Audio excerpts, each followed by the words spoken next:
সূর্য আর দীপাকে একসাথে জ্যান্ত পুড়িয়ে মারার প্ল্যান করলো কুন্তলা আর রুডি। হ্যাঁ বন্ধুরা, অনুরাগের ছোঁয়া সিরিয়ালে আগামী পর্বতে আমরা এমনটাই দেখতে চলেছি যে বয়স্ক ভদ্রলোকের বাড়িতে দীপা আর সূর্য রয়েছে, সেই বয়স্ক ভদ্রলোক আসলেই কিন্তু কুন্তলার দলের লোক।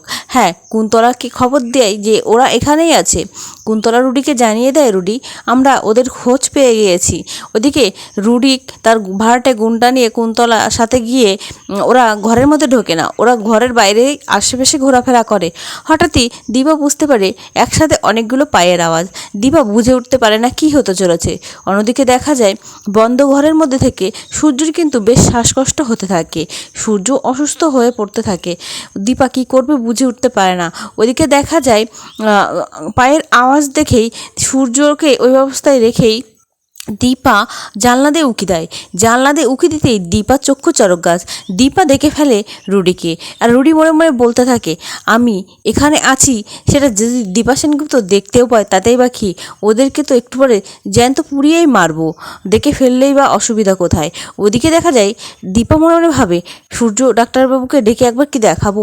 ডাক্তারবাবু না থাক, ওনার শরীরটা অসুস্থ লাগছে আর উনি তো কিছু মনে রাখতেও পারবে না। ওদিকে দীপা কী করবে, সে একা একা ডাক্তারবাবুকে নিয়ে কীভাবে এখান থেকে বেরোবে কিছুই বুঝে উঠতে পারে না। তখন দীপার মাথায় একটা বুদ্ধি আসে, ফোনে তো নেটওয়ার্ক নেই, তাতে কি হয়েছে, একটা ভিডিও আমি বানিয়ে রাখতেই পারি। সোনা তো কিছুতেই বিশ্বাস করতে চায় না রুডি বেঁচে আছে। তখনই দেখা যায় দীপা নিজের ব্যাগ থেকে ফোনটা বের করে রুডির ভিডিওটা করতে থাকে। ওদিকে দেখা যায় কুন্তলা রুডিকে বলতে থাকে, রুডি তুমি এভাবেই কেন বেরিয়েছো, তোমাকে যদি কেউ দেখে নেয়। তখন রুডি অট্ট হাসি হেসে বলে, দেখলো দীপা সেনগুপ্ত যদি আমাকে দেখেও ফেলে তাতেই বা কি মা, ওদেরকে একটু পরে তো পুড়ে মরতে হবে, সেটা আমি নিজের চোখে দাঁড়িয়ে থেকে দেখতে চাই, তারপরে তো একে একে সেনগুপ্ত পরিবারের বিনাশ করব। এটা শুনে দীপা বলে, না এভাবে আমাদের হাত গুটিয়ে বসে থাকলে হবে না, ডাক্তারবাবুকে এখান থেকে আমাকে নিয়ে বের করতে হবে। অন্যদিকে দেখা যায় যে ভিডিওটা দীপা করেছে, সেই ভিডিওটা সোনার ফোনে হোয়াটসঅ্যাপে সেন্ড করে, কিন্তু নেটওয়ার্ক না থাকার কারণে সোনা সেটা দেখতে পায় না। ওদিকে দেখা যায় উর্মি বলতে থাকে, দাদাইকে ওষুধ দেওয়া হচ্ছে না, এই জন্য দাদাই হাতের বাইরে বেরিয়ে যাচ্ছে। সেই কথা নিয়ে কিন্তু ভীষণ অশান্তি চলছে বাড়িতে।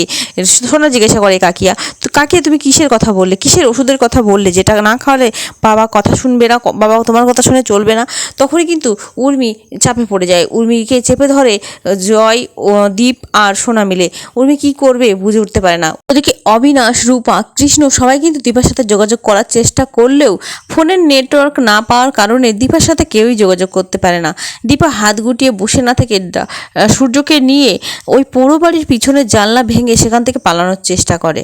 ওদিকে দেখা যায় হঠাৎ করে সোনার ফোনের নেটওয়ার্ক ফিরে আসায় সোনা ওই ভিডিওটা চালু করে, এবং ভিডিওটা দেখতেই সোনা তো অবাক হয়ে যায়। সোনার সব ভুল ধারণা তার মায়ের উপর থেকে সরে যায়। সে মনে মনে বলতে থাকে, মা তোমাকে এত বড় ভুল ভেবেছি আমি, তোমাকে এত অপমান করেছি। রুডি তো বেঁচে আছে, দিব্যি বেঁচে আছে, ও তোমাদেরকে মারার প্ল্যান করছে। এই ভেবে সোনা দীপকে নিয়ে সেখান থেকে বেরিয়ে যায়, আর সেই পুরো বাড়ির সামনে এসে হাজির হয়। সেখানে এসে কিন্তু রুডিকে দেখতে পেয়ে অবাক হয়ে যায় সোনা বলে, শয়তান তুই বেঁচে আছিস, তোর জন্য আমার পরিবারে এত বড় ক্ষতি হয়ে যাচ্ছে, আমি আমার মাকে ভুল বুঝেছি, শয়তান তোকে আমি নিজে হাতে শেষ করব। তো বন্ধুরা, তোমরা এমনটা চাও তো সোনা নিজে হাতে রুডিকে শেষ করুক? তো বন্ধুরা, অনুরাগের ছোঁয়া সিরিয়ালে আগামী আপডেটগুলো পেতে চ্যানেলটি সাবস্ক্রাইব করে আমার পাশে থেকো। ধন্যবাদ।